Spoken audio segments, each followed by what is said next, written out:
Welcome, everyone, to the ICSS Sunday Morning Marxist Forum. My name is Alan Miller, and I am a member of the program committee for ICSS Sunday morning sessions. We're based in Oakland, California, in the San Francisco Bay Area, USA, and our weekly programs are online via Zoom every Sunday morning at 10:30 a.m. Pacific Time. You can sign up at our website, icssmarks.org.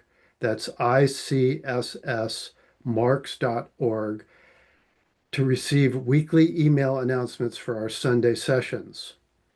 You can also view videos of past sessions, send us a message using our contact form, which again is at icssmarks.org. We also want to call your attention to the coffee cup icon on our homepage and our donation page, where you can make a donation to support our programs. So let's get started. On June 3rd, South Korea will hold a pivotal presidential election that follows a year of political turmoil that included a declaration of martial law on December 3rd that was quickly overturned by massive nationwide protests. We have a timely program today titled Korea, Revolution of Light, Resisting Dictatorship, Defending Sovereignty.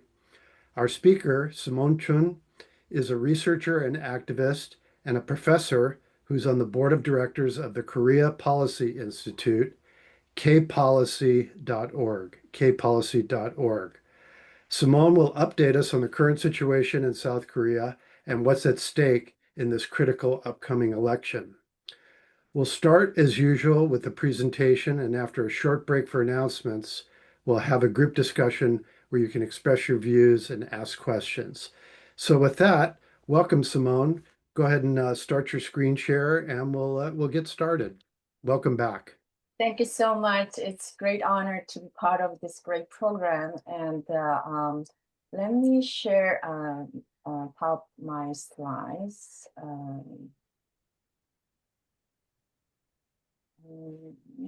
Share.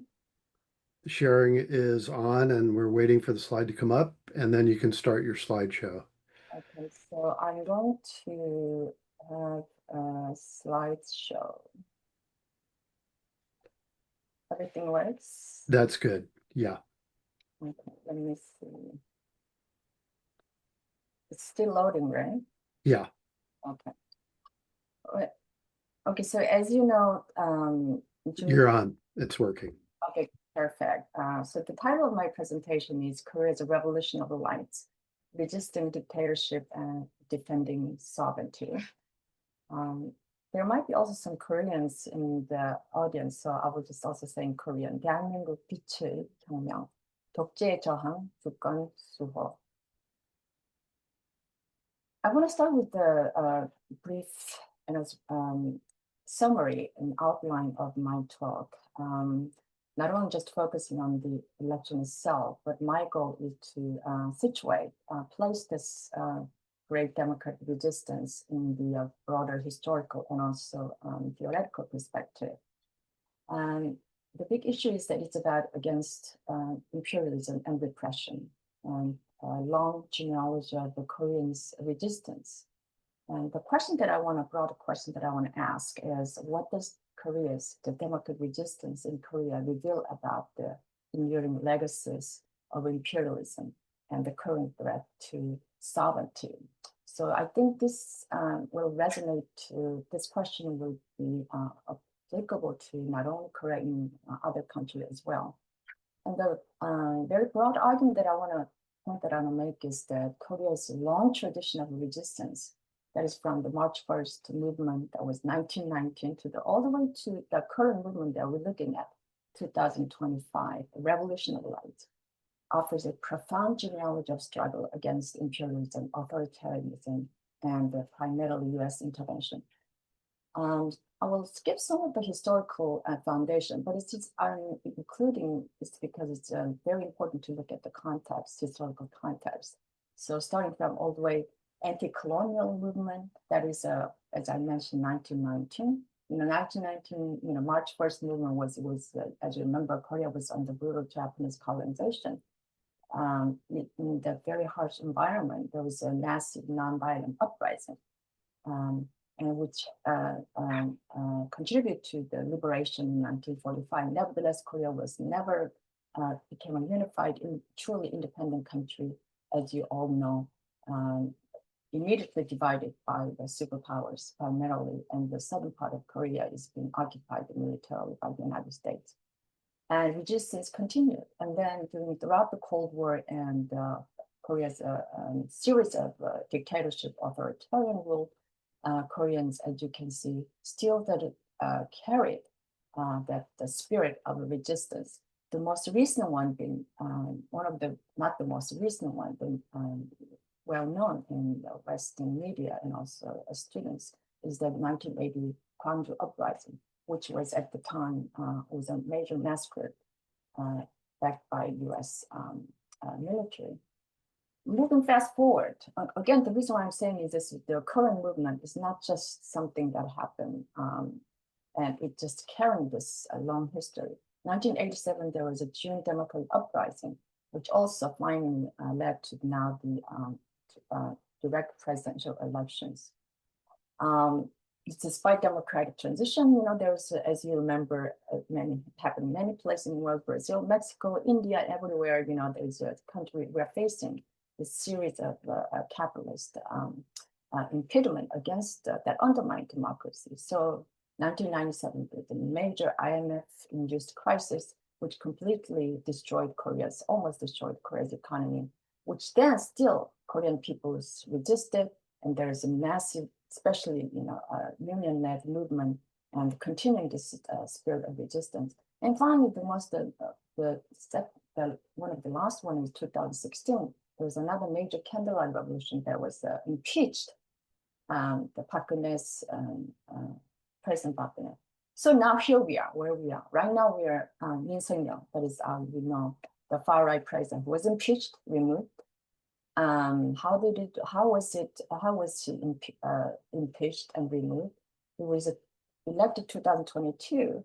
He led one of the most in most recent history, most repression with far-out alliances and aggressively backed by, especially at the time, the Biden administration.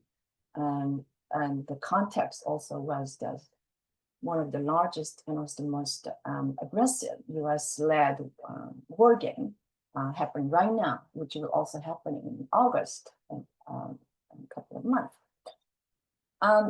In that context, December 3rd, as Ellen mentioned, Yoon Suk-yeol declared martial law. It was illegal. There was no national crisis. As you know, martial law can be only declared by when countries under the war in a major catastrophe. None of that happened. Simply to maintain power, persist his authoritarianism, and pursue the US-led geopolitical to serve US geopolitical interests against this new war against Korea. So what led Yoon Suk-yeol was that Yoon Suk-yeol was he was very closely elected, right? 0.7 election 2022. And the reason why Yoon Suk-yeol became such promoted was specifically by Biden administrations. Biden administration promoted him, empowered him to serve these US geopolitical interests, which through the US, Korea, Japan security alliance called JCAS. US war games, outcome control, which means the US has the control of Korean military during wartime, and Washington's constant political cover and interference.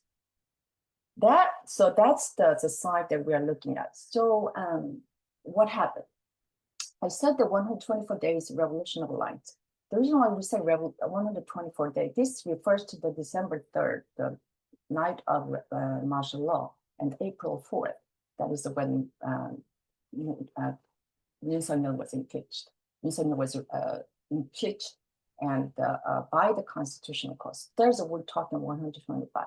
And I said revolution of light because it's previous one was candlelight revolution. So this was revolution of light because a lot of it started with this light stick that was usually used for K-pop artists, singers.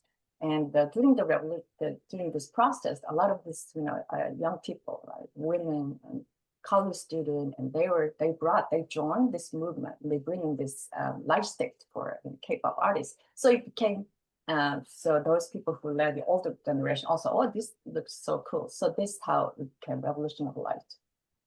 It's a broad-based resistance, labor unions, farmers, students, women's group, religious leaders, and most importantly, overseas Koreans. You guys are based in Auckland, and there's right now is the most progressive Korean Americans.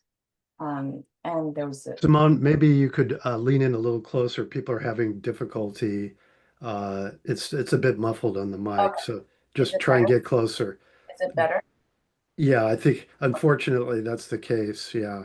Okay. So let me move my. I guess I will make sure to stay closer. So it was weekly protests, public trials, cultural performances, and finally there was victories. The martial law was rescinded, Yoon were impeached, and the Constitutional Court upheld the impeachment. And if you look at the scale and scope, this is where actually I wanted to focus on. A lot of time, if you look at the Western media, well, there was a martial law in the now election. What's missing is that the role that Korean people placed. And I'm going to provide a very detail because this is where it's important. This is because I'm interested in the people making history. I'm interested in the people who are weak, who are powerless, who are disempowered, disenfranchised, how they can actually make history. And it sounds like propaganda almost, but I think this is the case that I'm trying to make is it is possible. So over 10 million participants in 67 mass protests. It wasn't just one wave, it was a series and organized. It was consistent. And there was a 1.5 million online actions, more than 1,000 speeches, 104 kilometers marched, medical aid provided by professionals, etc. I will go more in detail later, but this is some of the basic point. And the importance of Korea, the powerful unions, Korean Confederation of Trade Unions that led nationwide strikes and sustained the momentum. As you know, unions provide one thing that differ from Korea's resistance from, let's say, United States and elsewhere is Korea have very strong labor movement. They can provide the organization, they can provide the discipline. 500,000 workers mobilized in February 2025, and against not only the Yoon's martial law, but also broader capitalist exploitation. So some of the timeline we already know, and basically what had happened is that the way that, if you look at the Western media, the way they frame, despite this massive, broad, popular democratic movement, the Western media looked in the opposition as this pro-Commun, pro-North Korea. It's backed by China. They also weaponized disinformation, and they also mobilized far right from the United States. And they also said this is completely distorting the real issue, never addressing the underlying reasons for this democratic uprising. And requesting Korea, the only way Korea mattered as far as the United States is concerned is that this is where it's a frontline state for US-China confrontation. So there I argue that despite the amazing democratic uprising, what you have is there's structural crisis that's going to undermine Koreans' attempt to maintain democracy and sovereignty. So for instance, US think tanks, media fueled by Yoon's legitimacy, and they militarized, far right empowered by Ironclad Alliance, so-called US-Korea Ironclad Alliance.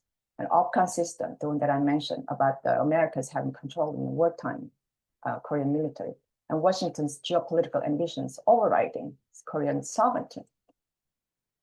So what I would like to is to propose call to action. 4 things: support, reclaim Korean sovereignty and the US-led war games, and push for peaceful coexistence with North Korea and regional diplomacy, and dismantle authoritarian infrastructure. All those, the Yoon who led the martial law, illegal martial law collaborators, and this time they have to make it accountable and challenge far-right propaganda, which is a lot of them coming from the United States. and also right now inciting political violence, the way that the United States far right have done somewhere, even Ukraine and elsewhere, and support broad democratic movements, and therefore stand in solidarity with Korea's pro-democracy struggle and demand the US stop obstructing Korea's constitutional process. So these are the pretty much basic point that I just wanted to summarize. The rest of my talk, I just wanted to show some of the images and slides that can, bring the live, the living history. To make this point, this is, I would like to say, this is life against the imperial empire. And Korean Revolution of Light, it shows the power potential of a collective and peaceful resistance. And once again, Korean history reveals a pattern. When people rise, foreign domestic power again consistently try to undermine, and nevertheless, the people persist. So the bottom line of my argument is that greatest threat to Korean democracy is not really within in Korea, but is external domination. As long as the Americans have that imperial power of Korea's domestic sovereignty and its democratic foundation, there's going to be continued threat. So that is pretty much the my outline. And let me look at now go back to election. Let's look at some of those the way Western press report the election. This is from New York Times. It's an important issue. It's a women's issue, but still, New York Times will rarely, if I want to say never, and address some of the things that I just mentioned, the underlying cause of this democratic uprising. They sort of pick on a couple of popular issues. Another is this one is actually American Enterprise Institute, and it's another U.S. media. This one it says that the way that some of this front runner of the candidate Lee Jae-myung as hard left faction of a pro-left political party. His sympathizes on North Korea are matter of public, even more recently, his romantic fascination with the China and CCP and the CCP. Just give you the way that American media reports. This sounds somewhat outrageous, but I think a lot of Americans probably will agree with, right? This is the way the American media, Americans getting from the American media. How about, this is the way CNN covers political chaos. They never mention about the courageous democratic uprising. It's all about chaos, turmoil. How about the BBC? What you need to know. And you read it, but there aren't much substance, BBC. They look at the candidates, faces, the frontrunner Lee Jae-myung, far-right ruling party candidate, Kim Min-soo, Lee Jun-suk, another far-right candidate. And this one, interestingly, this is the only left party candidate, number 5, somehow his face is covered. But anyway, then maybe that's the point. And now looking at some of those other examples of coverage, The Economist, who will be South Korea's next president? If you read it, there aren't much, again, substance. Reuters. So in other words, I'm showing this as Washington, some of the major Western press is showing that they really don't, there's no serious reporting of issues or either, or even people's movement. Explainer, this one, Al Jazeera has some interesting, basic information. At least they give you the information, how many people are going to be voting. What are the voters by age? This is, I suppose, this is a little bit more informative, and also they even actually give you the map. The map, unfortunately, you can see that this is northern part of Korea, which I always see. It's always kind of painful to look at only the southern part. So this is the, nevertheless, this is the geography of the election. And some of the key issues, which I would, if we have time, we'll go over later, but at least this newspaper give some facts, more informative: democracy, economy, North Korea, birth rate, relations with the US and China, women's rights, etc. So I find that this is a little bit better, but not still very. Therefore, I hope that I'm not being too promoting my own website. So I created a Korea Update Daily. I created this blog about 2 weeks ago. I wanted to, because I found such a Western coverage is so insufficient. So those of you, I hope that those of you who are really interested in getting the news, I hope you can support my website. But anyway, I'm going to look at several, some of the, quickly, the blogs posting that I have done. This is the most recent one. It's a final campaign. Rally is going to be just tomorrow. And which is possible, which made it possible specifically because of Koreans have protested, right?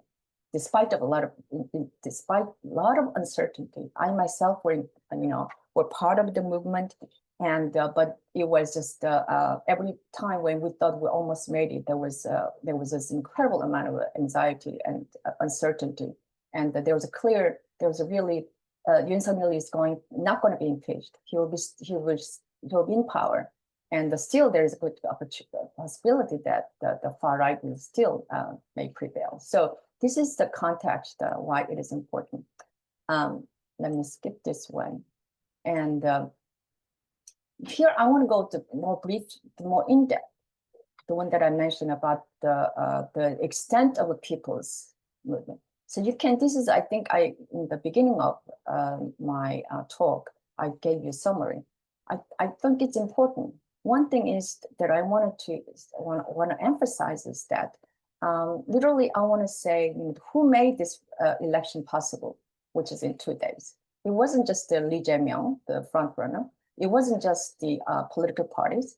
Specifically, these are the people. We're talking about 10 million, 1 million, 2 million, 1 million volunteers, sign language interpreters, doctors, nurses.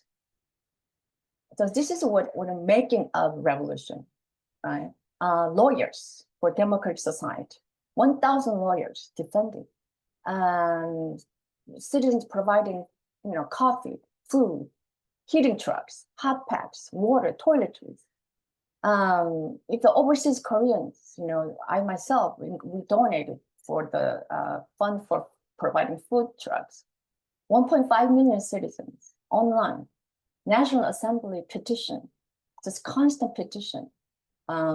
Because you wanna, when we say revolution, we always associate with the violence. So how do you make peaceful, non-violent revolution? Which is the key, right? How can that happen, right? So this is what I want to say. This is what the Koreans did. There's arts, right? There's campaigns, gallery exhibitions. There was the poem, singing, solidarity, fasting. In the very uncertain moment, hundreds of people, like the hunger strike, fasting. There's a lectures. There's a book drive. We read a book together, book club, and ribbons, people's square, and symbolizing collective hope and resistance. Labor unions, foremost, very, very important, which, my research is about labor unions, so I would love to talk about it, but that's a pivotal role. Korean Confederation of Trade Unions, they did a general strike. They had an alliance between labor unions and pro-democracy protesters. And without the labor unions' support, probably I would say it would have been very difficult. And also not only that, farmers who are suffering from the Yoon Suk-yeol, the neoliberal, ultimate radical neoliberal regime, they mobilized. They literally, drove their bulldozers and they participated. Irregular workers who are now, all of us right now on the constant threat of a layoff, irregulars joined the labor strike. And so it was really true growth. And most importantly, this is what young women, they played the revolution of light in a way. One of the key players were indeed young women, girls, right? So this is, as you can see, the very broad. So it wasn't just, in Seoul, 6-7 protests, Busan 50, Ulsan 50. These are some selective numbers. I didn't include all of them. Jeju, the island, 29. Not only that, this is where I get very excited. Overseas Koreans, we talk about Europe, Frankfurt, Stuart, Munich, Paris, London, Asia, Tokyo, Osaka, Fukuoka, in the United States, New York, Washington, and also in Seattle, Los Angeles, Atlanta, San Francisco, Toronto, Mexico. And so this has been a truly not only nationwide, worldwide. Again, going back to the history of Korea, 1919, even March 1st revolution against Japanese were, a lot led by Koreans overseas. We are looking at the same tradition and history. So what is the consistent theme that we're looking at, which media refuse to report, is that to demand U.S. and demand that the constant the war game that the United States doing in the Korean Peninsula, that become underlying source of destroying, threatening democracy, and this U.S.-led anti-China, this new Cold War. So I think that this is where the big picture that you want really also major issue that you can see in the mass media.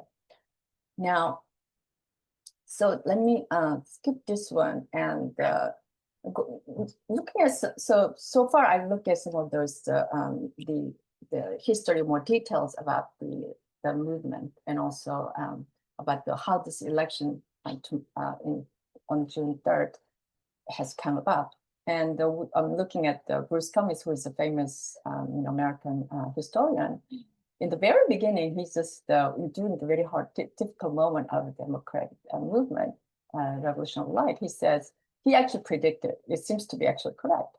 He says the President Yoon is the first of his country's leaders eager to be a stooge of both Washington and Tokyo. His impeachment is testimony to the strength of Korean democracy. I think that's what he's telling the truth. It is the strength of Korean democracy, despite all this structural impediment. Going back to again, not only within Korea, what else is happening? This is probably it's in Korean. You might be wondering what you're talking about. Although the election will be taking place in 2 days on June 3rd, overseas Koreans have already voted. How many people voted? This is a number. Close to 80% overseas Koreans have already cast their vote. So these are the numbers here. Germany, China, Japan, United States. Right? What I'm saying is that history is being made, led by Koreans in part, overseas Koreans. So finally, about the election. So these are the 3 candidates. The front runner, Democratic Party. This is the ruling party, far right, Kim Mun-suk. This is another right-wing candidate. So these are the competition. But there is actually one more candidate that they don't even register. It is Democratic, a Labor candidate, which I would, hope to mention a little bit. So this is what's the snapshot of the polling result, the most recent polling result. As you can see, it's considered Lee Jae-myung, the Democratic Party, opposition party, is expected to win. But nevertheless, this morning I read the poll which shows some are arguing that Kim Mun-suk has the far right party has caught up with it, and now it's very neck and neck. I'm not sure if it's true, but that's I also read. There's more polling result. So this is the ruling far right party candidate, and they're saying that if you vote for Kim Mun-suk, it means that it's a continuing resurrecting Yoon Suk-yeol. And this is a Labor candidate that I wanted to actually pay attention to. He's right now is about his approval, the support is about the less than 2%, but he has served He's a labor human rights lawyers who is trying to resurrect this left. In other words, his argument is that 2 parties cannot possibly represent the workers' interests. So he declared his presidency. I hope to get the significant amount of votes so that we can chart the beginning of another more left party in Korea. This is interesting because Kwon Young-gu, he was giving a red card to Trump. He's saying that Trump cannot dictate what we should do about our economic policy. Specifically, this is obviously you can see that it was more we put his face, but not his uniform. But anyway, the main point is that he was declaring giving red card against Trump. So now I'm showing some of these campaign the candidates. This is a right-wing candidate, young 40-year-old Lee Jun Suk, who created controversy by making very horrible sexual remark against the women, and just to distort the real issue. And so this is the way that you can see that how the campaign is completely, not only by Koreans themselves, is being not misrepresented. So here's finally the frontrunner Lee Jae-myung, who is most likely, all polls shows that most likely he will be the elected. And so with regard to Lee Jae-myung, to give you a brief background, he was human rights, labor rights attorneys, and also he has led a series of he just not only just worked in the democracy and labor movement, he was also worked as a governor and also long time mayor. So he has a very long sort of career as an administrator and elected leader, and he's serving right now National Assembly. He's the chair of he was a chair of the Democratic Party. So he's the and as you know, he lost to Yoon Suk-yeol 2022 by narrowest margin that is about 0.7%. But most likely he will be the front runner. So this is Lee Jae-myung. And it's going back to some of our my posting. You know, Lee Jae-myung, we may have, if we become president, we will have the first Korean president who is actually a child laborer. He was too poor, and he didn't have he didn't even go to have a formal education. You know, junior high school. He was admitted to law school by purely with his own study, and so that's where his background, and declaring his candidacy. And I'm looking at some of my blog posting to show that what are the key issues that that should be important. I feel that this is an important pivotal moment for U.S. foreign policy, because it's going to contest the way United States, this new Cold War against China, how Korea is becoming sort of a means to pursue that policy. So one hopes that this, for the reckoning, the moment of reflection for United States, that you need to listen to Koreans, what they want, not what the America's geopolitical interest is. As you can see, that the one that I mentioned, there's 80% of Koreans oppose Washington's new Cold War. So Koreans definitely, if Lee Jae-myung get elected, he will have to incorporate this public opinion. Now one of the campaign themes emerging is that we want to build the true Republic of Korea, not the one that is dominated and subordinated to the United States. It is a turning point for peace and sovereignty. And sovereignty is becoming a big keyword. In fact, Lee Jae-myung proposed that he's going to name his administration. It's not Lee Jae-myung administration. He's going to say Korean sovereign administration, sovereignty of a people's administration. Again, revolution of lights. And one thing that I also wanted to point out is that, going back to the structural constraints, impediments, that is that the consistent United States interference. This is the latest, a very controversial remark made by the U.S. Forces Korea Commander, General Javier Brunson. He referred to Korea as just fixed, he literally said fixed carrier for U.S.-China show, fixed carrier for America. What it means is that I find that this is very outrageous, completely disregarding the nation and the people. You're just looking at the means to pursue the U.S.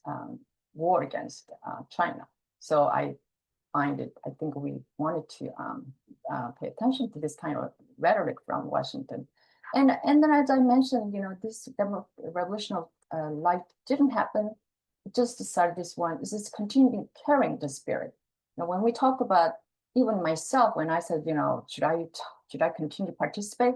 I always thinking about what my friends during 1980s, some of my friends who were in jail, who couldn't survive, who couldn't graduate the university because of their involvement in the democracy movement.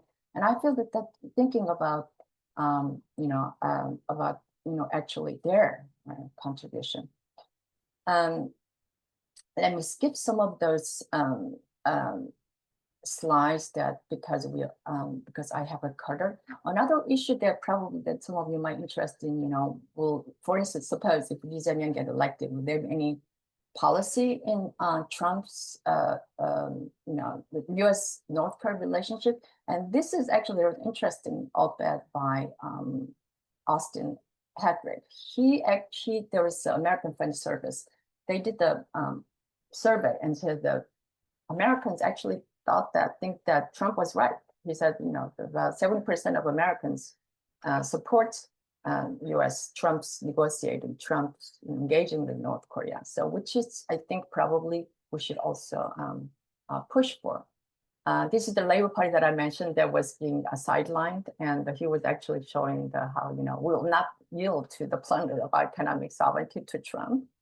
Again, I'm going through all this because to give you snapshot of what the real issues are. Again, the sovereignty issue is important.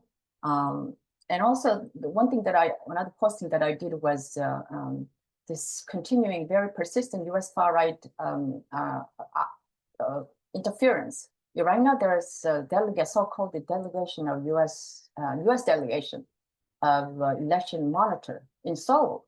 And it's not formal, it's a legitimate, but it's a private far-right group now visiting all these different polling sites and then saying that this doesn't look good, and they're actually, YouTube broadcasting. I think that which should be actually sanctioned, and it's important to because they're going to continue to have an important role in it. So let me skip some of these things I already mentioned. So probably we will. I can go and now I want to pause here and let's. These are some of these slides that I prepared, but I think it will probably come up in the discussion. So going back to about the U.S. far-right, the interferences. And I want to pause here because these are the three far-right U.S. Groups who member, and they're right now in Korea, are involved in this interfering with Korean election. So I want you to pay attention to each of them and who they are. And you can see that they don't really reflect the Korea's interest. They are heavily funded, powerful, and interfering in Korea's election. So they hold a press conference May 27, and they even have this very fancy website calling that the Koreans, it already looks, they said, are claiming they're fraudulent elections, and they're already questioning legitimacy before even June 3rd elections are being held. So this is one thing that I hope that we can pay attention to. This is the Korean version of the same US-led far-right. It's very, very, very, very well funded, and it's becoming very powerful organization.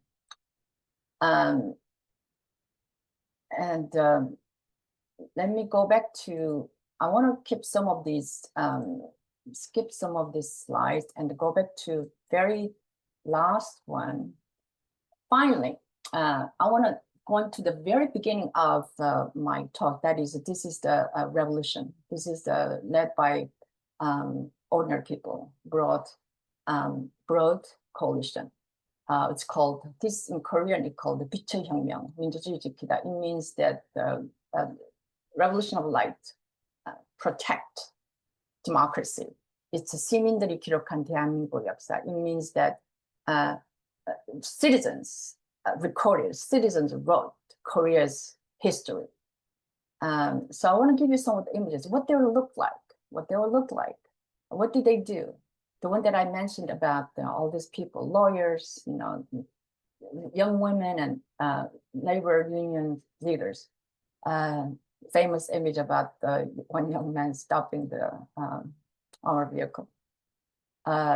Korean female lawmaker stopping, right, in front of the soldier.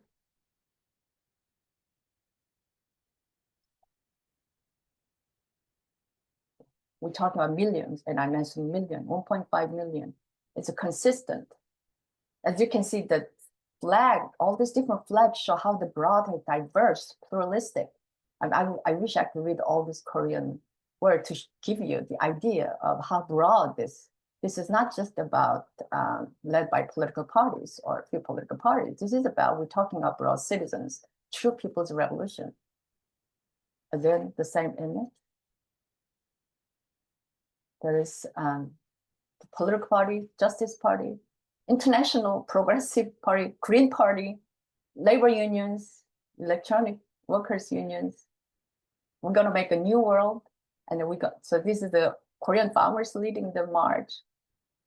This is the Green Party, Korean's Green Party. You can see that a lot of young people joining for workers. And it was very hard. It's people camping overnight.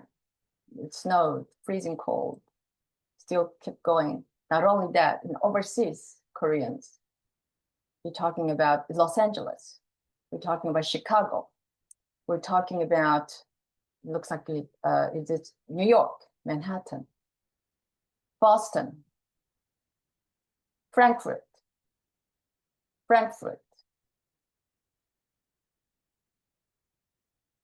Japan, Sydney, France, Paris, Ireland, and finally back to the Korea. This is one of the difficult moments. We thought that we were going to lose it. So a lot of people went hunger strike, led by whom? Korean writers, blacklisted writers. It says, we declared the removal of Yoon Suk-yeol. The hunger strike. And I felt that during that time, I felt so desperate. I said, South Korea must keep up our courage against the anti-democratic forces, something that, and people continue protesting, farmers. We never stopped, right?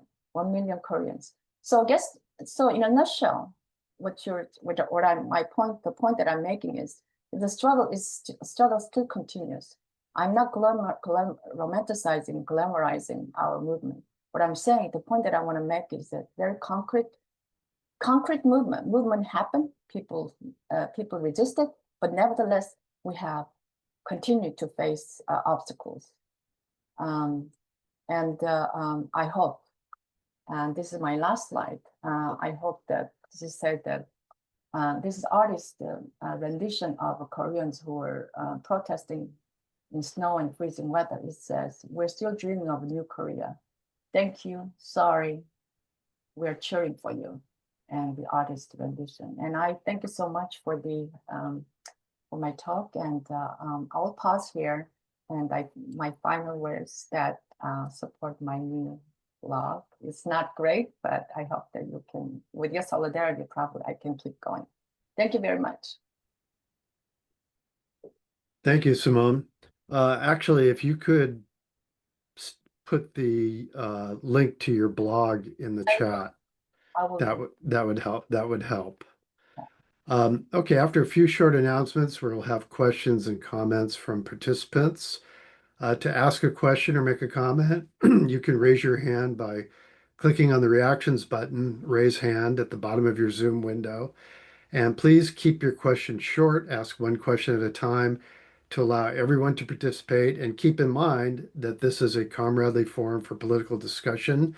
Please show respect to other participants and the moderator of today's session. So just to kind of give you an idea of what we have coming up, we have a couple of upcoming programs.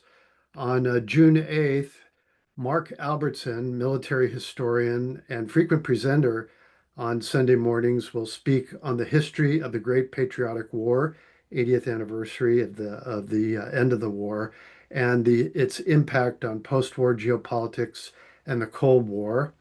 On Sunday, June 15th, Program Committee member Raj Sahai is going to be speaking on the nation state in the era of capitalist decline, with a focus on the recent events in the Indian subcontinent, including the terrorist incident in Kashmir and the subsequent war between India and Pakistan.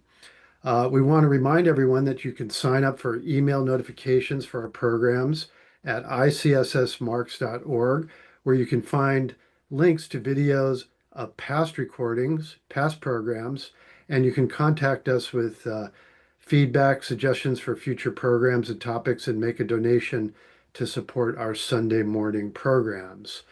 So, with that, what we're going to do is we're going to go over to the question and answer part of our session. And again, I want to urge people to go to the reactions button, raise your hand, and we'll try to call people. We'll get everybody in and call in the order in which you raise your hand. So we'll start with Richard. If you would unmute and ask your question. Go ahead.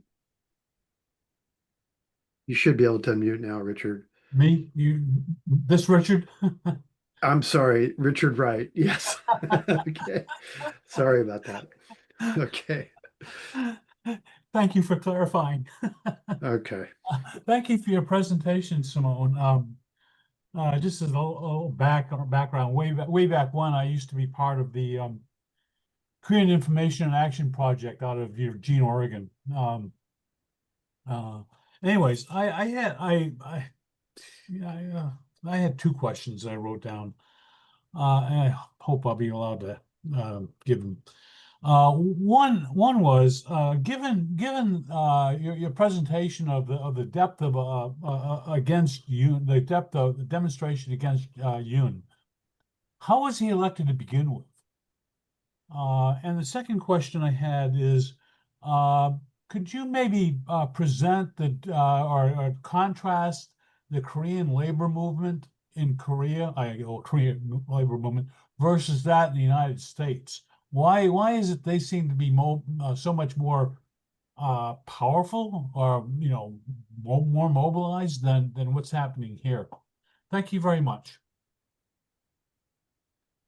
Do you want me to respond? Yeah, we'll do one question at a time. Let me try to quick. Yoon Suk-yeol was elected 2022 with the narrowest margin of 0.7%.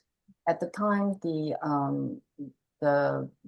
there was a last minute merge between Yoon Suk-yeol, the ruling Yoon Suk-yeol, at the time the opposition candidate, and also another conservative candidate, An Chul-soo, who had a considerable sort of a middle centrist voters. So last minute merge between the two led to very close victory to Yoon Suk-yeol. Those of you who know that Yoon Suk-yeol is also, there is a sort of a rumor or speculation that I read that, as you know, Yoon Suk-yeol was nominated he was appointed as a head of top nation's prosecutor by Liberal President Moon Jae-in. As soon as he was nominated, actually, there was some interest from the United States, who obviously the United States never was so enthusiastic about Korea's liberal leader. So there was what I read, where there was some attempt by United States, Washington, to empower someone who can contest liberal Moon Jae-in regime. So apparently, Yoon Suk-yeol was also contacted by some of the CIA operative, and so as soon as he was appointed as prosecutor, he was already groomed to be the challenging the liberal administration. So that led to, so to give a short, basically the last minute merge between the between Yoon Suk-yeol and the center-right candidate, An Chul-soo, led to close victory. Second thing about labor unions, why Korean unions so powerful? If you look at numbers, they may not be so powerful. Unionization rate in Korea is still about somewhere 15%. Although it's considerably increased under liberal Moon administration now, but heavily repressed by Yoon. Now, two things. One is the more progressive Korean Union, that is Korean Confederation of Trade Union, KCTU. Actually, the union was actually not only just formed not only to address the workers' interest, but actually they were part of democratic transition. So that's why it is. I said the unions are very, and also they're also working for unification, the peace issue, etc. So that still may not explain why it is still powerful. Another thing powerful is that, as part of Korea's, a lot of them are students who protested against dictatorship in the 60s, 70s, all that. And a lot of them were related to the democracy movement. That always, as you can see, even right now, right, you can give the impetus. It is a pivotal, powerful force that empowered the Korean Union. Now, United States, I think perhaps some of you know better than I think United States unions have been has been too bureaucratized, too professionalized. I feel that it lacks the mass base. I think that one of our colleagues in Korea Policy Institute, Marty, he probably has a lot of, he's still working on the issue of American unions. And I think that's the major issue. In other words, Korean unions are powerful because they have that's very closely tied to always addressing not only workers' issue, but also broader democracy and also sovereignty and national unification issue. Okay, next is Citizen One. So please go ahead and unmute. Citizen One. Yes, thank you very much. So, Simone, can you hear me? Yes, I can. Yes. Yeah. So Simone, please feel free to disagree with any of the implicit premises of my question, because you certainly have enough experience in this country. So, please do so if you want to. So, my question is that, as you know, I just got a pop up. I'm sorry, I have to clear that. As you know, and as you've been talking about, if I'm correct, there's been a hard right spike in South Korean society, including a spike in misogyny, amazingly, including many young South Korean males. U.S. Hard right spikes are usually based on white hard right backlash to perceived Black and brown relative progress. But Korean society is more or less a homogeneous society. So I can't imagine that there's that aspect to it, or things like racial wokeness and racial identity politics and all those bugaboos of not only the hard right white in American society, but often of white leftists in American society, sad to say. So if you could comment on what has produced this, again, if you agree with this premise, the surge of the hard right in Korean society, if indeed it wasn't always there, or if indeed it's not often there.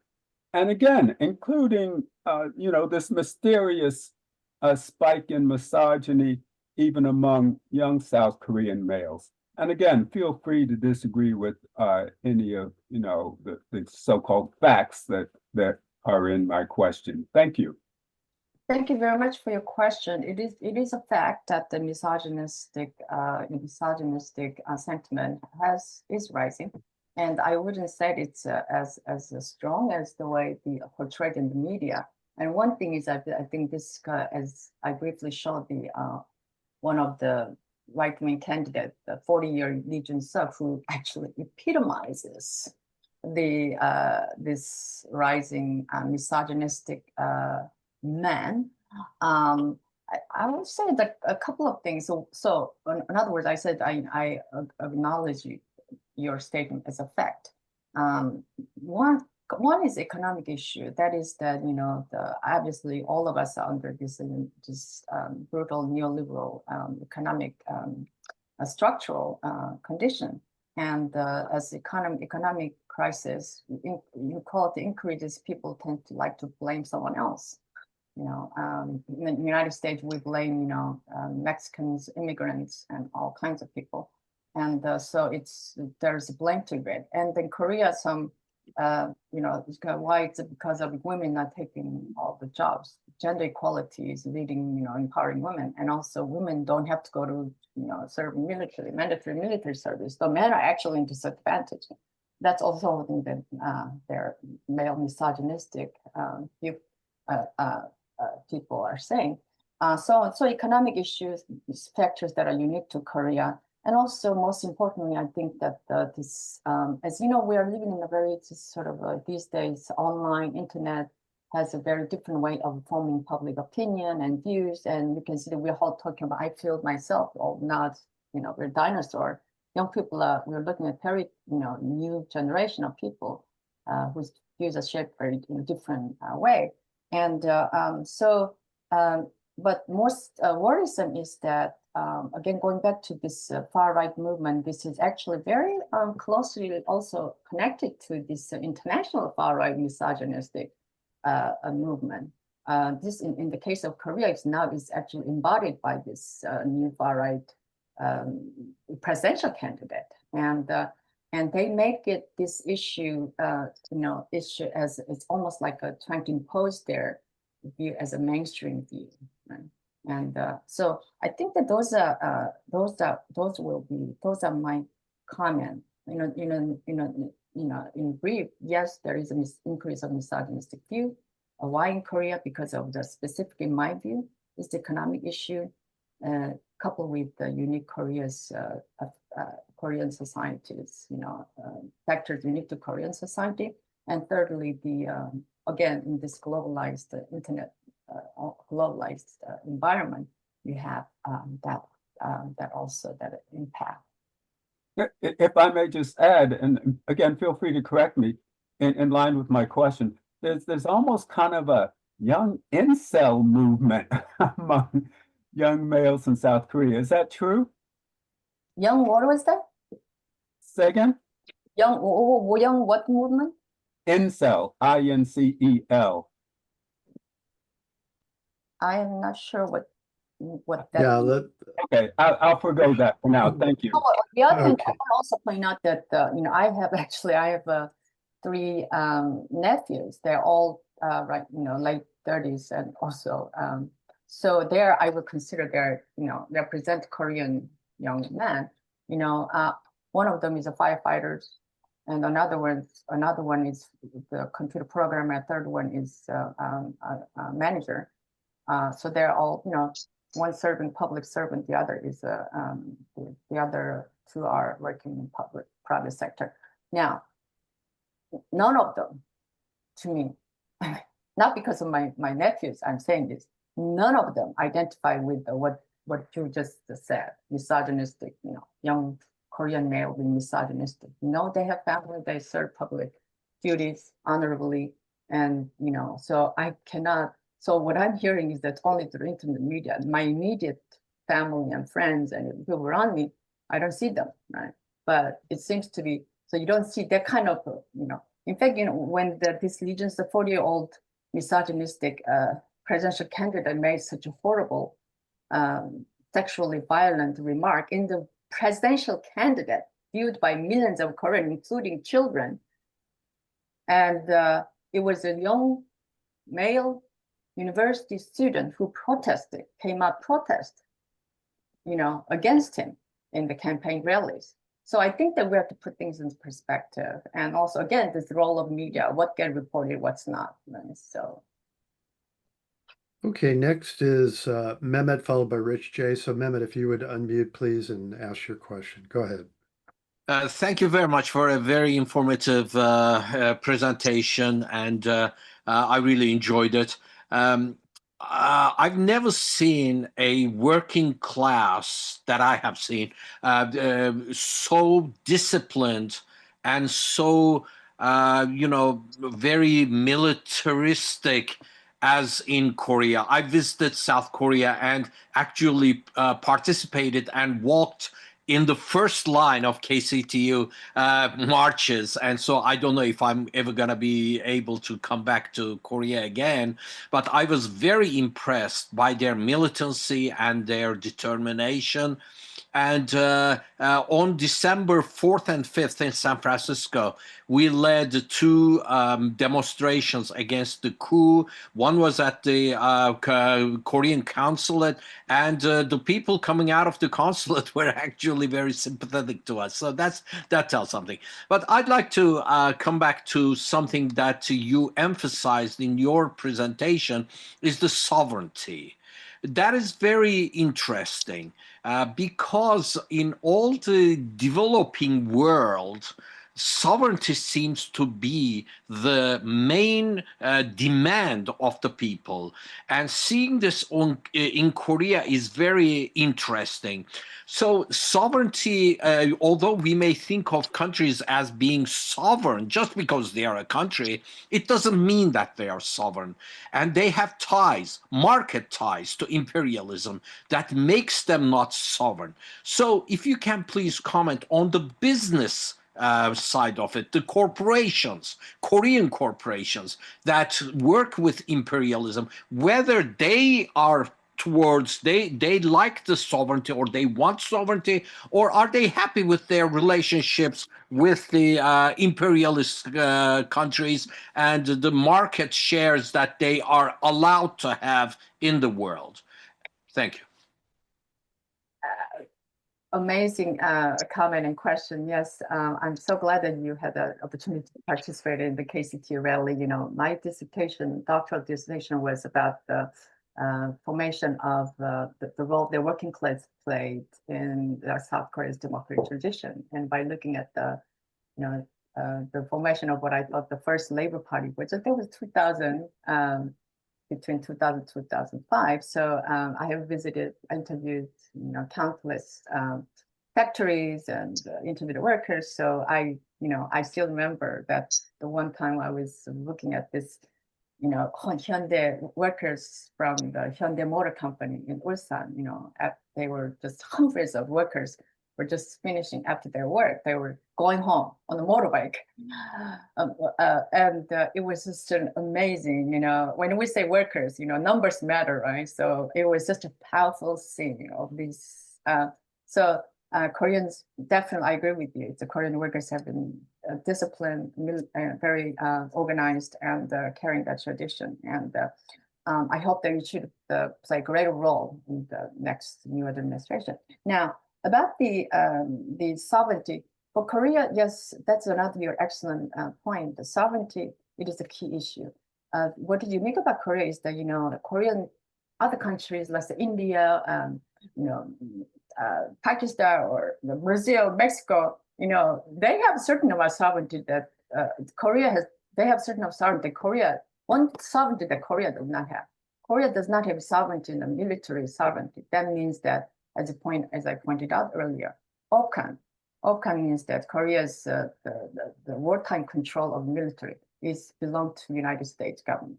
So that's one thing that's the only country in the entire universe that OPCON does not have. The country does not have OPCON. So that is one thing that different Korea from the rest of the world about sovereignty.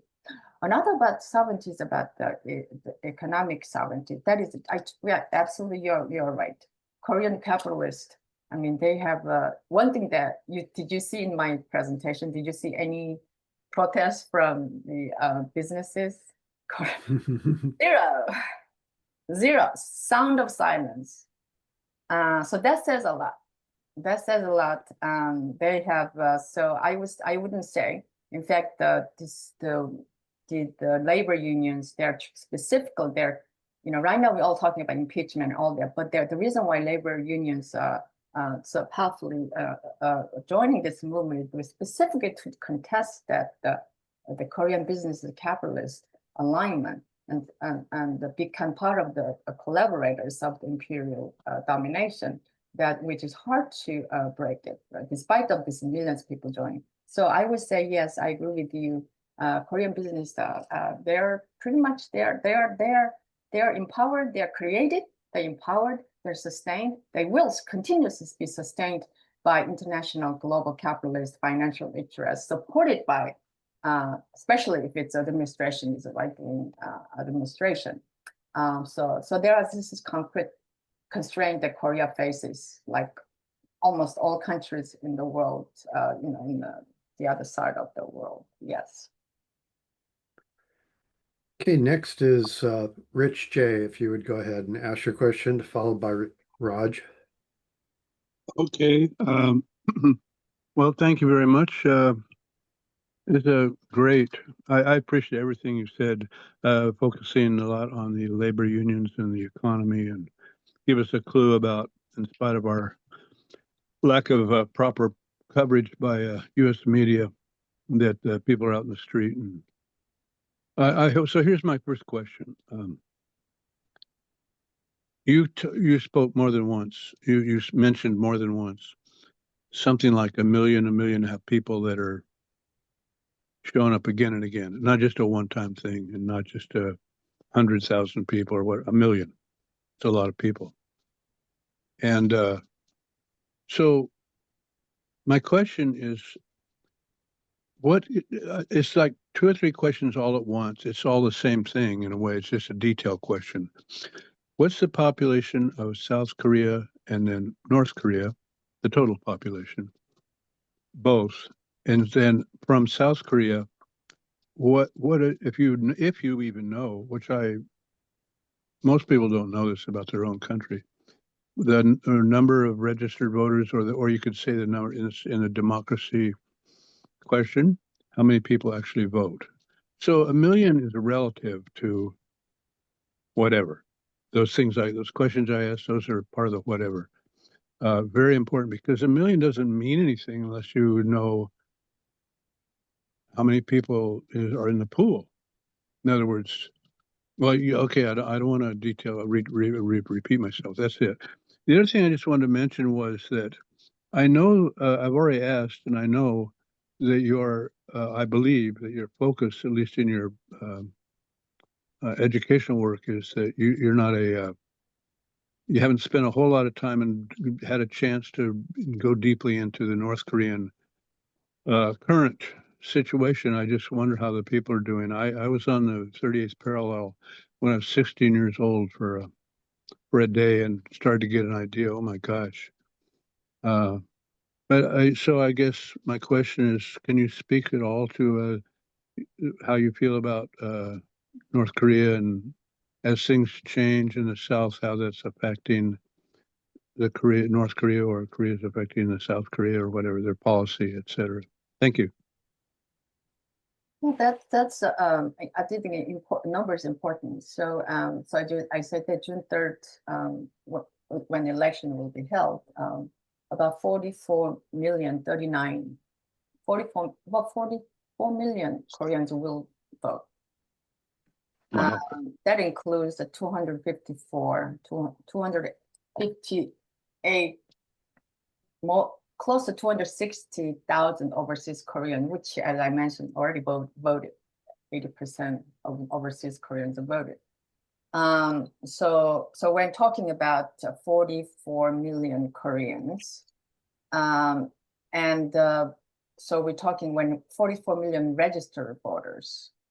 So when we say that each weekly, monthly protest between December 3rd to, let's say, April 4th, I say weekly 500,000, 500,000 to, depending on the time, the event. So that's a lot of people. So I think that another one you want to looking at is that the consistency, the almost like routinized protest that matters. And moreover, I would actually, one thing that I didn't include in my talk is that, we have in Korea called this the candlelight action, which is a weekly candlelight action, which started 2022, immediately after Yoon Suk-yeol was inaugurated.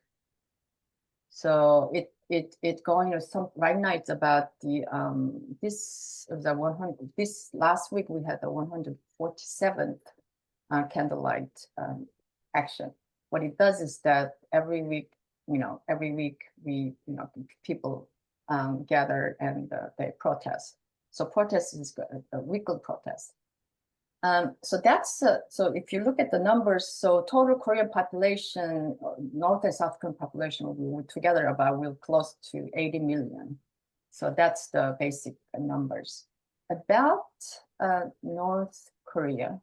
North Korea, of course, as Korea, I am the post-war generation. I never been to North Korea.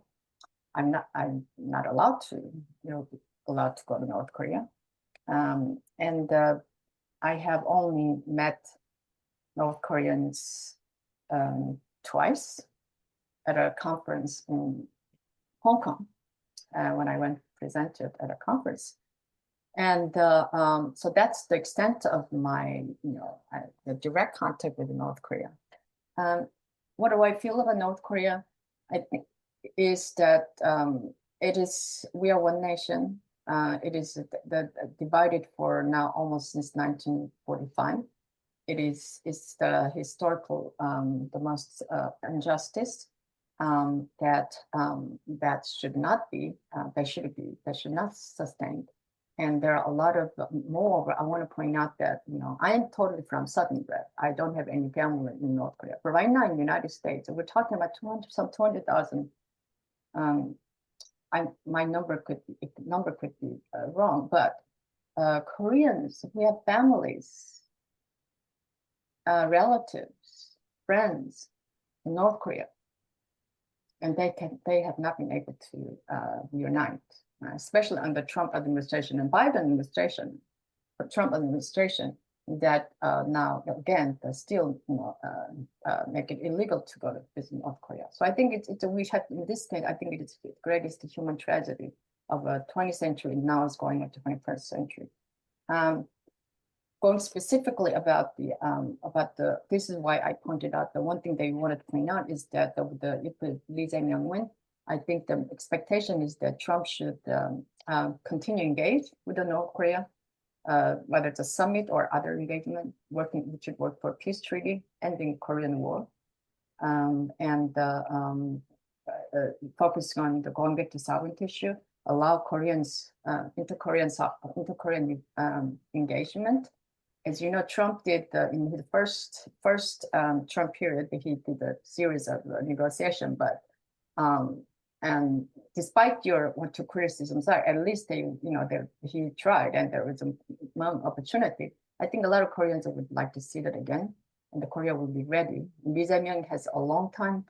I met Lee Jae-myung when he came to Boston when I was teaching there, and I actually had personally met him for several hours and discussed about Korea's issue. He came to Harvard specifically at the time to give a talk about the Korean Peninsula's peace issue, and he was very committed. And I would expect that he will be able to implement his ideas. So this is, I think, a truly exciting time for if ever next administration will change administration. So my short, quick answer to your question is what I feel about North Korea is many of irrelevant. It's more important what Koreans, Americans in the United States, how they have suffered. And I personally, strongly, I will do whatever I can in my ability to work for the peace agreement and the permanent peace on the Korean Peninsula. And for that, I think we need Americans. as you point out, we point out that 70% of Korean Americans support Trump to, re-engage. And also, last time when I saw the poll, only 2% of Koreans saw the North Korea as an enemy, whereas, of course, most of people resonate with China as the greatest enemy. But that says that I think Korea has been a victim in this sense, that has been used as a means for the Americans, war against other countries, including China and Russia, etc. And I feel, I don't want to go on about the victim consciousness, but I think that is also true. Okay, next is Raj, followed by Janet. So Raj, please go ahead. Hi, Simone. Thank you for your talk. I just looked up Wikipedia. It says population of South Korea is 52 million. So probably voting population would be less than 44 million, because unless children must account for about a third or so who can't vote. So I suspect it's probably closer to 30 million. Anyway, you know better on that. My questions are two.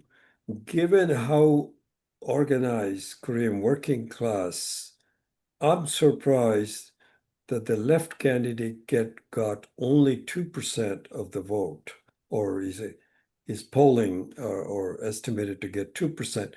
What explains that? And secondly, Yoon is the leading candidate from Yoon's party. I wasn't clear. Which party does he belong to? Is he from the more liberal party, the leading candidate, or Yoon, I suppose, was from a conservative? Please clarify that. It's my own confusion. Sorry about asking that question. I should know better. Thank you very much for your talk. That was actually, I think it's my apology, actually. I did the, I give some of the details. Sometimes you think, well, I know, but they must know. But anyway, so I had a massive amount of slides. So, excellent question about Labor Party. So Labor Party, what the short answer to that is that Labor, the left parties have been marginalized, divided, not only because of their own internal problem, but also because of Korea two-party system. It's like, in the United States, no matter how hard the left tried to do, all ended up with two parties, right? So that's kind of similar situation in Korea. It's a presidential system. It's although we have different electoral system, we incorporate some of the multi-member district proportional representation. Unlike the United States, you have only single-member districts, so you always ended up in two parties. But Korea has that. Despite that, the other electoral system is two-party system, presidential system. So, like the United States, the Labor Party, Progressive Party, Left Party have a very hard time sustaining. Right? So that's one thing. About the internal problem of Labor Party, I said, right now the support rate, he may not even get 2%. Is that long time ago, I feel like 2002, when I went to Korea, when I thought I was so excited about this is the first birth of the first Labor Party. In fact, two years later, that Labor Party became third largest party. So that's the moment that I was waiting for, and they did it. Now, what happened? They did it because of the Koreans have this very, a lot of under repression. Korea has a national security law, right? Which means that all about against North Korea. It applies to pretty much all the workers anybody who disagree with the ruling or conservative, they probably will be somehow subject to national security. A lot of repression. The repression against the left party have been so vicious. And so left party simply, and also that within left party, there was, different, Argentinian left are also known for division, right? So that's also, eventually left party did not sustain, and they split, divided, became two different parties. Now it's come back to, now we have a Labor Party candidate. Actually, the more progressive left party, Jimbo Party, Progressive Party, didn't even declare. It didn't have now the presidential candidate. They actually sided with now the Democratic Party, Lee Jae-myung. They thought that it's so important to unify, because last time we lost it by 0.7% at the time because of the the Progressive Party, Jimbo Party, took about, some, how many percent, about 30,000 votes. So basically, a lot of people blame that marginalized left party. So that's why the Labour Party is still, let's say, 2% below 2%. And despite the strength of union. So the point, two-party system, presidential system, that's it. About the, what was the other question was, a ruling party. Yes, it's important to know. Ruling party is called a misleading name. It's called the People's PPP, People's Power Party. Has nothing to do with the People's Power Party. So a lot of people are confused. This is a kind of radical party for the conservative, I would say. So Yoon Suk-yeol was a ruling party, right? PPP. And so now the candidate, Kim Moon-suk, interestingly, he was the most radical in his student days. He was the most radical student activist. I mean, not just progressive, he was a really radical activist, labor activist, who completely did the he's a born again, far right, anti-labor. Also, he's like believing like born again Christian fundamentalist. So that's Kim Moon-suk. Right? So he is the ruling party's, People's Power Party's candidate, who are trailing behind the Lee Jae-myung, who is the Democratic Party candidate. So that's the ruling party. So and yeah, that's, I guess, thank you. Just for clarifying, which party was Yoon from? Who was? Yeah, Yoon is PPP. Oh, okay. All right. Thank you. Okay, Janet, please go ahead and unmute. Sorry, thank you, Simone. So I was struck by your next to the last slide with the militarized police and the elder woman sitting on the ground in front of them. I wondered if the police there receive Israeli training, and what the position of the people there on the Palestine situation is. But also it was difficult for me to hear early on in your presentation. Maybe what I'm about to ask, you talked about. Since the U.S. controls the South Korean military, that's what I thought I heard you say. I'm wondering if you could talk more about what sovereignty would or could look like if one of the non-ruling party candidates wins, versus the continuation of how it is now. And does the president have control over the police in South Korea? First of all, one of the last photos of older women, and behind the backdrop of a police presence it's not from this protest. It was actually, I always liked that photo. This is actually the photo of taken in site of Seongju. Seongju is where this rural watermelon, farming community were completely now occupied by U.S. military, partially because of U.S. THAAD was installed there, and the Korean farmers have, protested. That was since about 2006. They have protested, vigorously against the deployment of U.S. THAAD. That has nothing to do with the Korea's, security, but it's pretty much about, about the surveilling, and also it's the military movement in China. Right? So that is but that's community, as you can see, the rural, community. The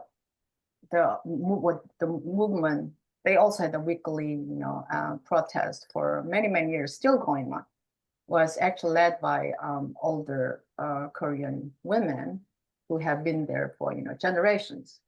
So that's why that picture was, I think, which also symbolizes, again, my overall theme of the Koreans' resistance. So for instance, when I say, why am I doing this?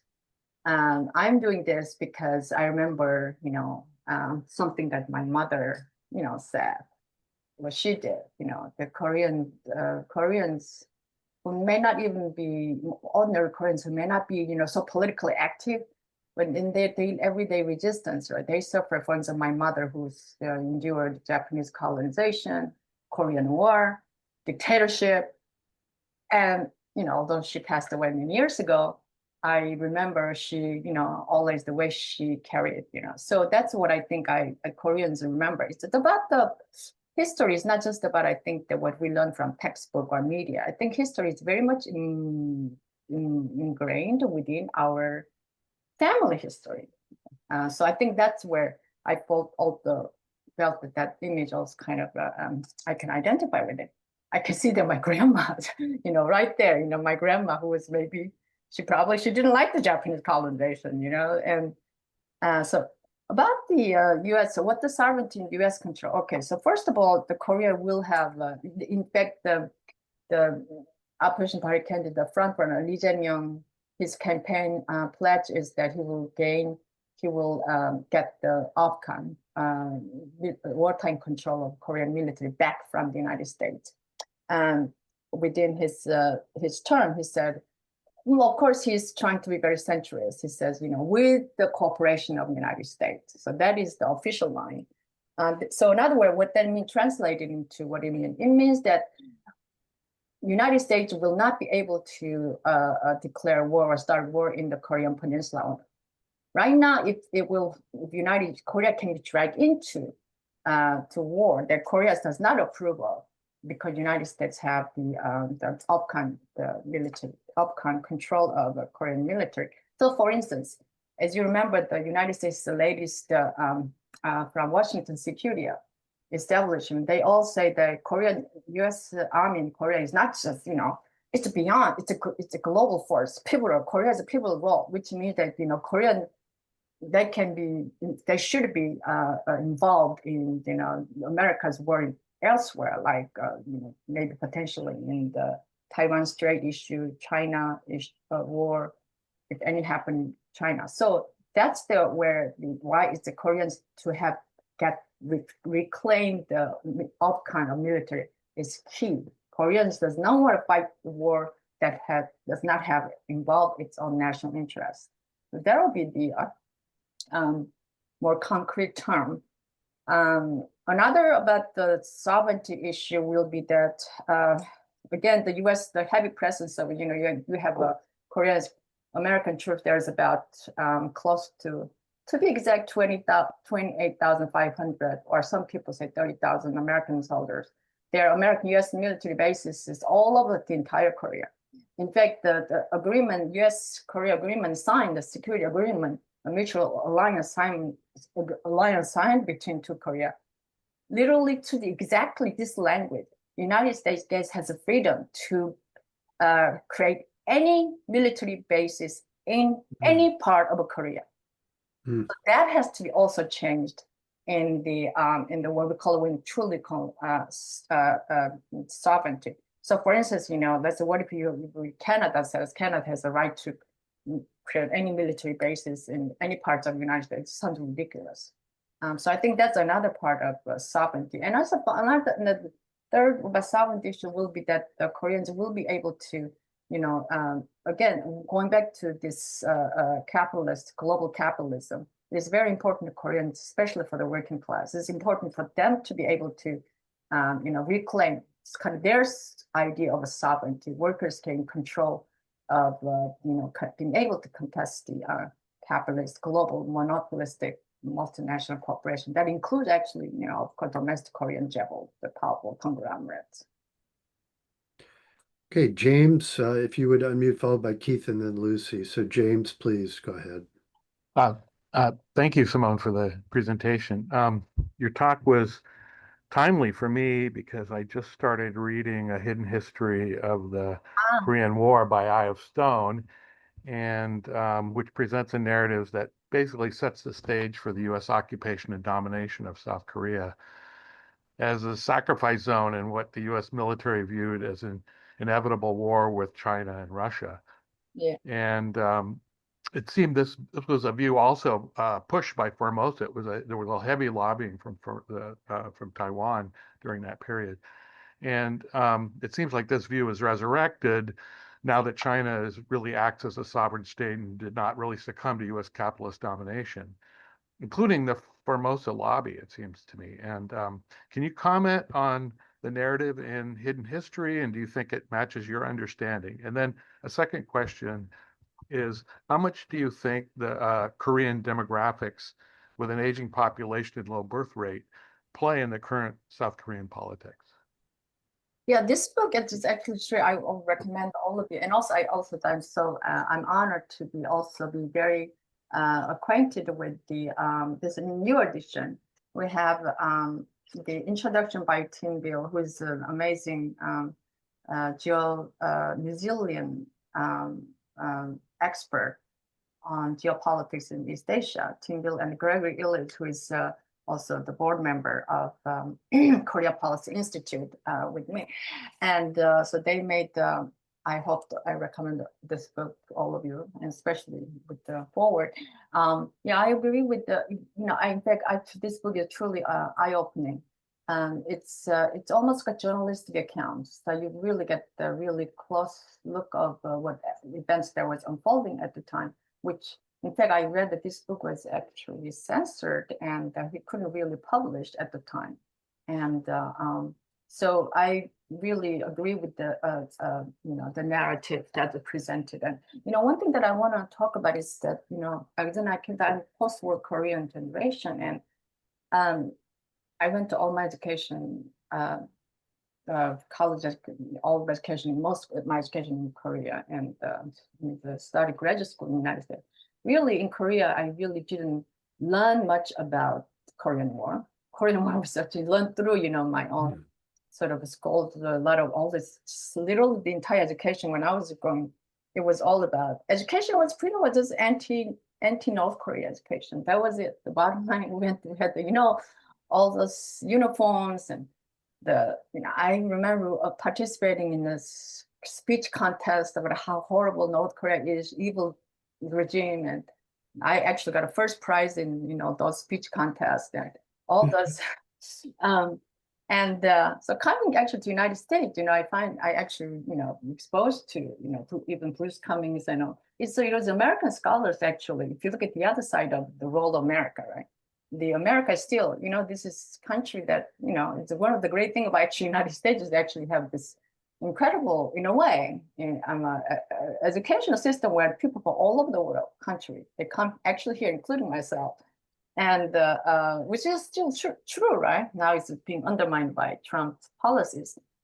So I began to learn from about Korea, from American foreign scholars, and could still continue to learn. And so I agree with this great book, I F. Stone's and the narrative. The second one, demographic, this is another important issue, which I don't claim myself an expert because I'm usually focusing on this more a geopolitical issue.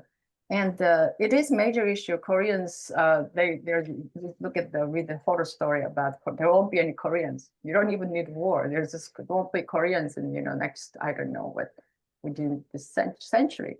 Birth rate is a real issue, demographic, which means that especially in terms of politics, there are some who argue that the reason why, especially young male who become more conservative, far right, they are not interested. You heard about they're not interested in unification. They're not interested they're more they're less critical. I think I would say that's also, there's also truth to that. I think just something that those people who are on the left, we are progressive. We have to really pay attention to the young people demographic change. On the other hand, though, I also see that not only in the United States, not only in Korea, because I'm, for most of my life, I taught interacted with the university student, and now I'm teaching actually right now in more K-12 younger people. One thing that I also find is that, the younger people actually, we have very creative, very new generation that has immense potential all over the world. And in Korea too, I think that from the left, I think we should definitely look at this as a demographic change, population issue seriously, but at the same time to be able to engage with the young people, especially in this with the latest revolution of light, where especially young women in Korea, they're very energized. I think that that's good. That's hopeful sort of potential. And yeah, those are my comments. Again, thanks for mentioning about this great I.F. Stone book. Okay, Keith, followed by Lucy. So go ahead, Keith, please unmute. Okay, just a couple of questions. First of all, what were the main issues that came up that precipitated the coup attempt by the president? Were the main issues? And also, I also heard that one of the issues was an attempt by the United States to get Korea to either produce or ship arms to Ukraine. So I was just wondering what your comments are on that. Another excellent question. I'm so glad that you are filling all this gap that in my talk. One is about the coup. A couple of things. One is Yoon Suk-yeol was, he was elected 2022. Again, it's a very narrow margin. He was never been popular. His approval rating was always always below 30%. So, and he was in other words, he didn't have broad support. And one thing that happened also was is extreme. If you think that Trump is right now is doing somewhat more personalizing his power, Yoon Suk-yeol was pretty much very privatizing the public offices, privatizing the power, and especially with his wife, the first lady, in a lot of nepotism, the corruption. Korea's Yoon Suk-yeol he was a prosecutor, right? Top prosecutor. He was basically, there's a word called the Republic of persecution.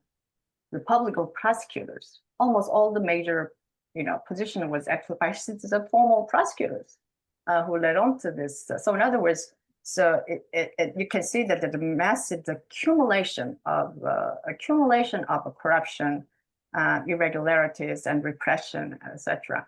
So as a result, citizens, as I pointed out, candlelight action was held almost every week. Apparently, Yoon was very threatened. It did have power, although a lot of times we felt that this is going nowhere. But apparently, it was very threatened. Second point about it is that the Korea has a presidential system, but it has a national assembly, unicameral national assembly. National Assembly is right now controlled by the opposition Democratic Party, who won landslide general election in April. So opposition party kept, passing laws that want to investigate Yoon's all the wrongdoings, corruptions, etc. Of course, Yoon vetoed every single one of them, so he became the veto king. In other words, veto every single one of them. But you can imagine, he can be very paranoid and threatened. Third thing is that Yoon wanted to, because of all this corruption and that also the attempt to pressure to investigate, he thought that he can just preempt. So he declared, that's the one reason that he declared martial law. Now, when he declared martial law, he said that actually what he said was also for the entire 2 years of Yoon Suk-yeol administration, we have seen Korea, it was back to pretty much 1960s and 70s when Korea was under dictator. It was the entire regime, President Yoon regime was against North Korea. So this is when he became the most hardcore anti-North Korea, so-called anti-communist, pro-American regime, right? And he's like going back to McCarthy era, right? All the domestic opposition, he called it, it's anti-state forces. I mean, literally, you're talking about 80% of Koreans called anti-state forces. And then in the meantime, he gave this complete, capitulation to Biden at the time. All those, and also the Japan, US, Korea military alliance, and specifically provoking also, this is very dangerous. This is an important point I want to mention. He specifically, intentionally provoked conflict with North Korea to justify martial law. Sent the unmanned drones to North Korea, and which all now proved to be that it was ordered by South Korean military Secretary of Defense. And imagine, right, if North Korea has reacted to the drone attack, right? What would happen? Right now, we're talking about World War III. You and I won't be able to right now have this, a nice webinar in this beautiful weather. So that's the extent of the risk that he tried. And thank God the Koreans stopped it. Right? It failed. As you remember, the night, December, it lasted only 6 hours. And it stopped almost by miracle.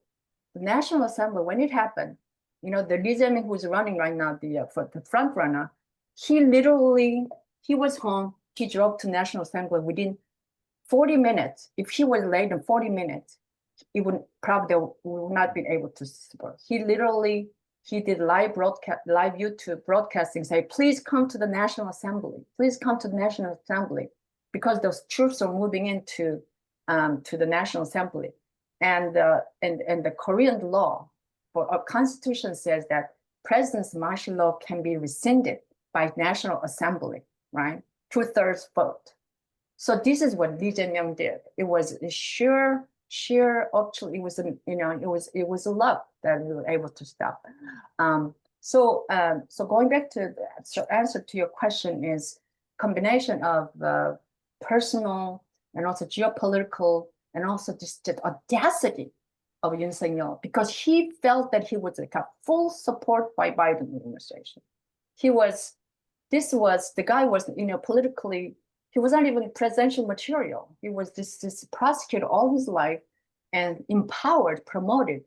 And even Biden administration said they were even going to nominate him for Nobel Peace Prize. And this is Washington's product.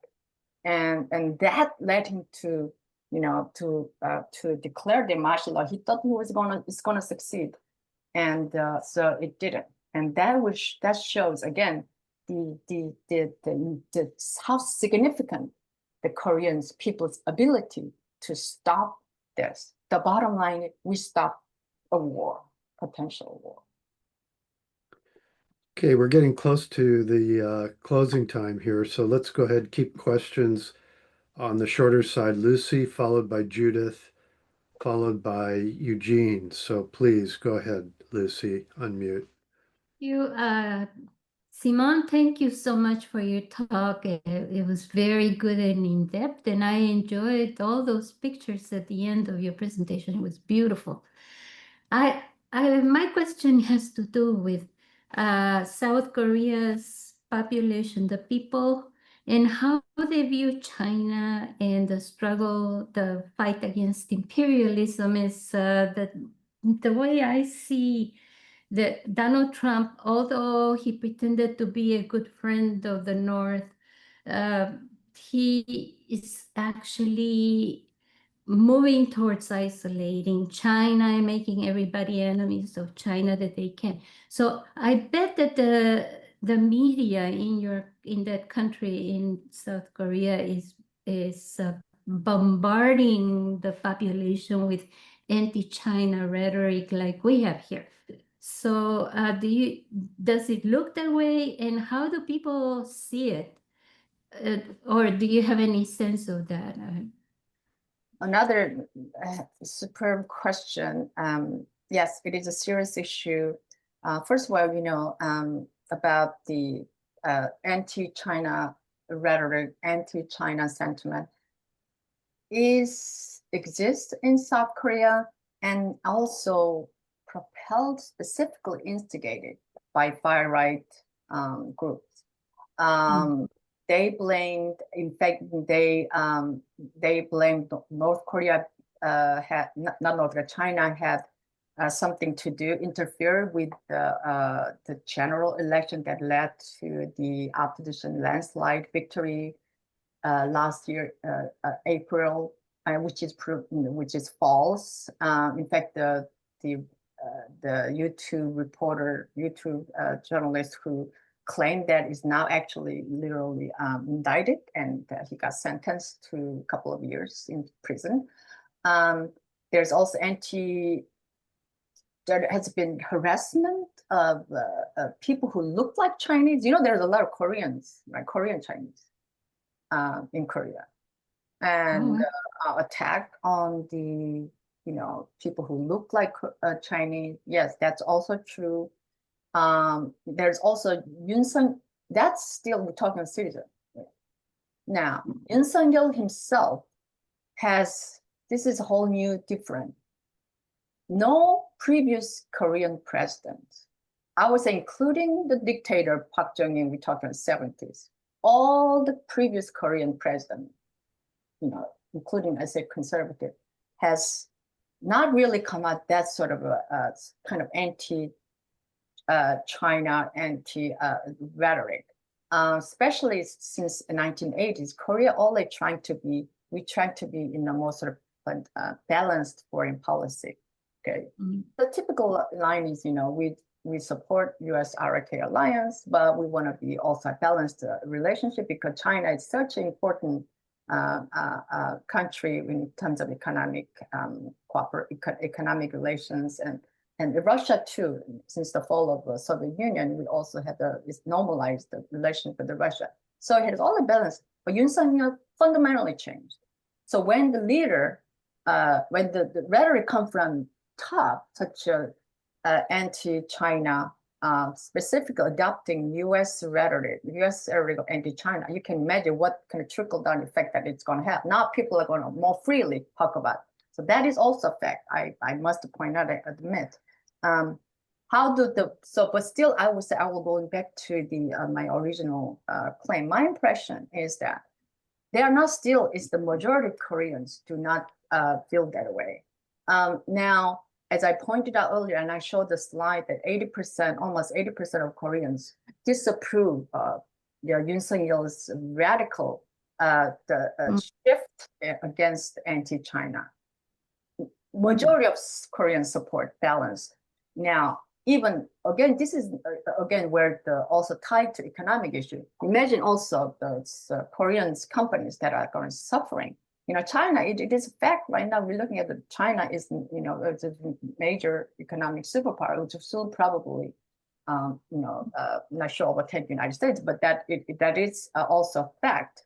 And Korea has that national interest to maintain. So I wouldn't say yes, there are anti-China state sentiment, but they are not shared by majority of Koreans. And going forward, Lee Jae-myung is, if you look at the mainstream American media, they're all not scared. Literally, this guy is a pro-China. He's romanticizing, pro-China, but that is also, what the only thing Yoon Suk-yeol said was, not the only thing Lee Jae-myung said was that he would continue, go back to the previous Korea's position, that is the balanced diplomacy, and he will definitely now we're looking at, we'll be looking at more going back to the previous Korea's position. But I think that I am worried, personally, I'm worried about this anti-China sentiment going way out of the control. And I personally feel I'm very scared about, even within the United States, that get any harassment, discrimination. We can't even now, a lot of Chinese, I know Chinese, Chinese students or friends, they decide not to visit China because what if they may not, they may get deported or something. So it is a serious issue. Okay, getting very close to the end. Judith, please go ahead, followed by Jean. So Judith, if you could unmute and ask your question. Judith, you're still muted. There you go. Okay. All right, so I'm sorry. I have a sick kitten and I came in half an hour late. So, but thank you for the talk.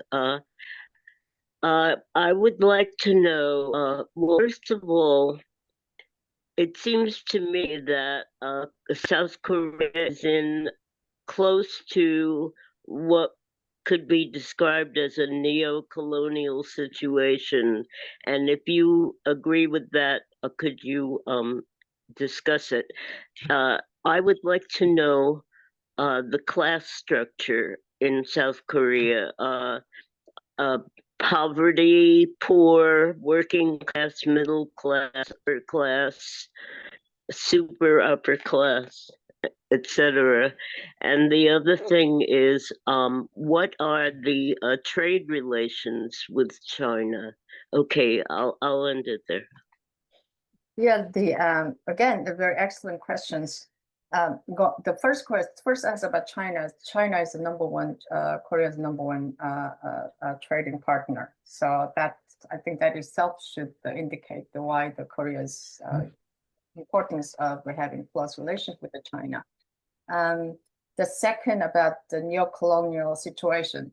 It is South Korea's. It is in a neo-colonial situation for the following reason. One is, as you know, the South Korea's Japanese colonization for 35 years has left such deep legacies.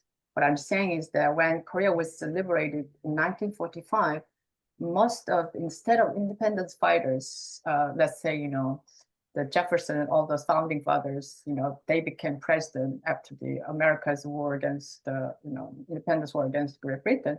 In South Korea, what happened was all those Japanese collaborators, those who became, right back to the post 1945 Korea now.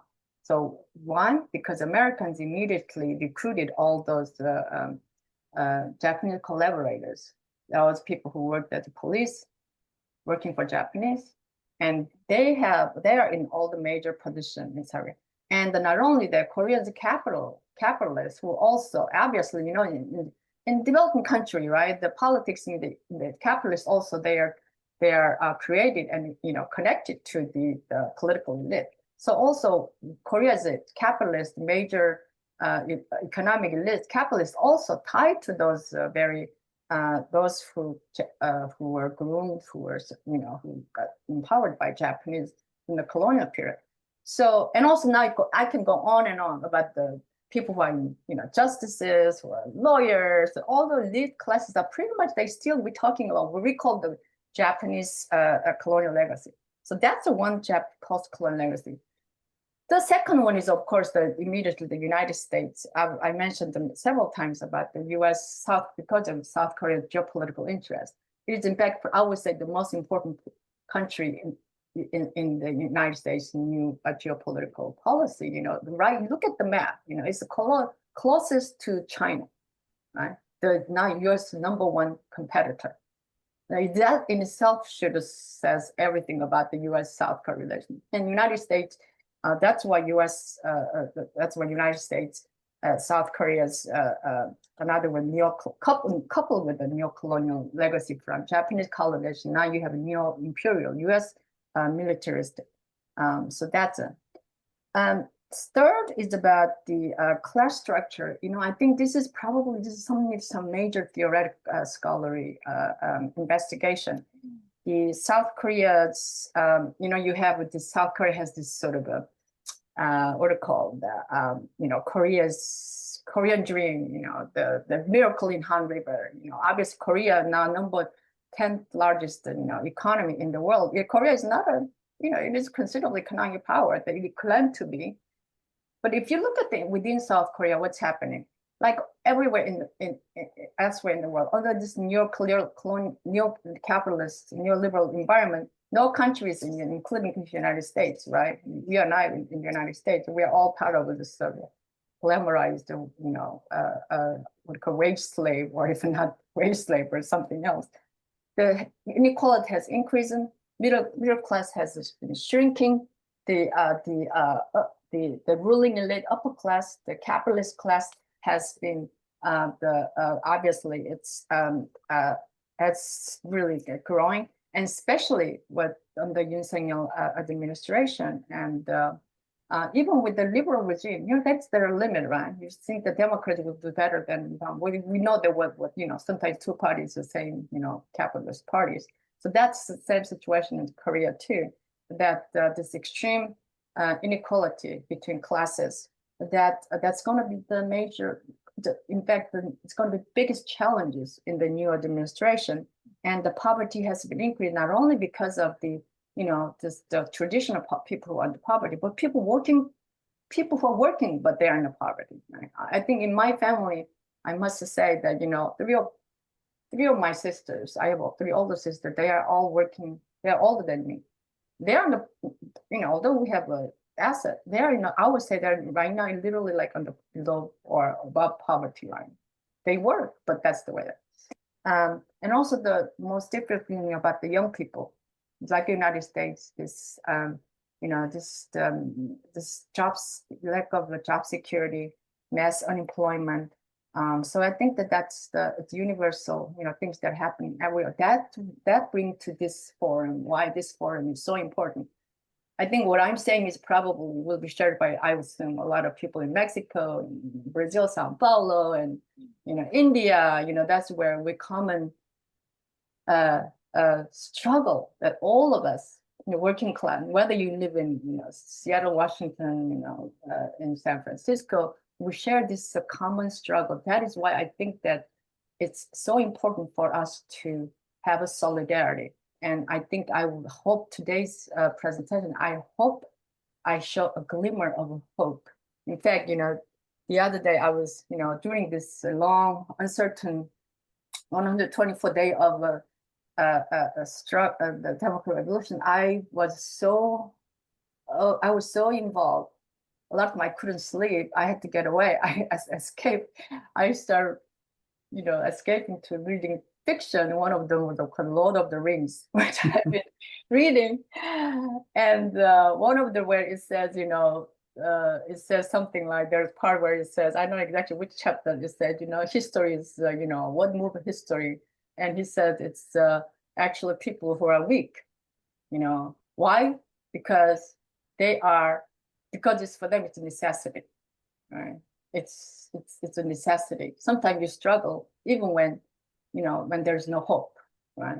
Not you struggle because at the end there's something going to deliver, there's hope. No, even when there's no hope, you struggle. Why? Because you have to. It's obligation, it's a duty, and it's a necessity. And of course, at the end of the story, a lot of things, the hobbits, they win. But I hope that's today's presentation. I hope to show at least a glimmer of hope. It is possible, and I think we must. We should do what we must. Okay, we're actually a little bit over time. One last question, Gene, please go ahead. Let's keep it short and we'll wrap up. So, Okay, Gene. well, thank you so much for this. I've never been to Korea. I spent 2 years in Japan and tend to view Asian affairs through Japanese eyes. But, one of our earlier speakers, when he was talking about Mexico, described it as Mexico is, so far from God, so close to the United States.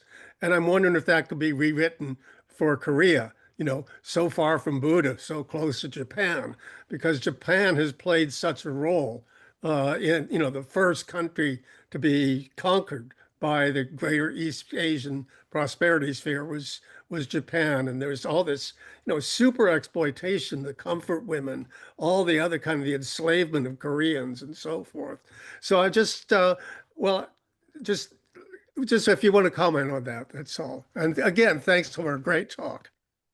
I appreciate your question. Yes, I think that I spent, in fact, happened to spend actually 2 years, I guess, in Mexico, and that I share the sentiment. And it's true. I think that with regard to Korea, the historical issues about those 200,000 Korean women, actually mostly they were underage girls who were served as a military sex slaves for the Japanese, and the historical injustice that Japan really, they kept saying, they acknowledge they're sorry, but they actually haven't. They still continue because Japan is, about Japan actually, it's the Japan's ruling party. It's all actually pretty much sort of one party that, has been in power all these years, and one party that LDP has been actually recently declassified document from Kennedy administration showed that LDP was created by CIA. Destroying all the Japan's very actually the progressive leftist movement right there. And so with regard to Korea, I think Japan-Korea relations, I know that's obviously that horrible history. But nevertheless, the one thing actually I do want to point out, going back to this major theme of people's resistance, comfort woman issue, military sex slaves, that issue became, now you and I know, right? Even my student, 17-year-old student, they heard about comfort woman, it apparently. Why? Because those women, were brave enough, those victims, they actually came up, they start telling story. And the movement, this became now global movement that so only through the people's movement you get to actually expose those the tragedies and the injustices. And about I think Korea-Japan issue relationship will be critical. I think going back to the reason why this March and Korea, the latest coup, Yoon Suk-yeol was completely capitulated to that. U.S. again, I mentioned to the a strategy of forming this triple alliance. I wrote a piece called "The Axis of War: U.S., Japan, Korea." So that he spearheaded. He really he thought that's what that's gonna make him. Actually, he actually dreamed about being being a dictator almost, as long as he can make that happen. So that stopped. So I think that we will, in the next few and going forward, this will be another issue although our group, this audience focusing more on sort of domestic, probably working class struggle and left movement. But it's for countries like Korea, the working class struggle, the class struggle has to take into account the national liberation issue. Without liberation, without sovereignty, it's almost impossible to even to promote and advocate those real, the rights of working class and working class struggle. So that is why country like Korea has a double, for the workers, there are two challenges. So I hope that we can continue to have a conversation about that. Simone, thank you so much for your presentation. Great questions from the participants and very rich discussion. Be sure, everybody, to go to our website at ICSSmarks.org and sign up to receive email notifications for future programs.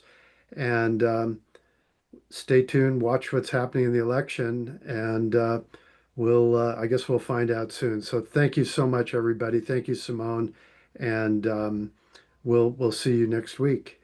Thank you. Bye. Bye-bye.